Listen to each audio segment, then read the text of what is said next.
चोली के खजाना मोरा हनवा देता राजा जी है चोली के खजाना मोरा हनवा देता राजा जी राजा जी राजा जी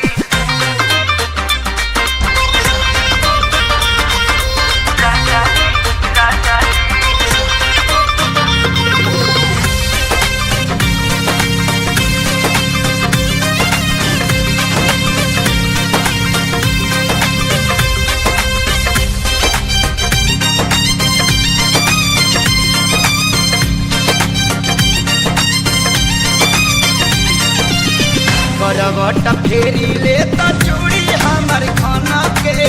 सुतला में लव यू कह के दिलवा खाना के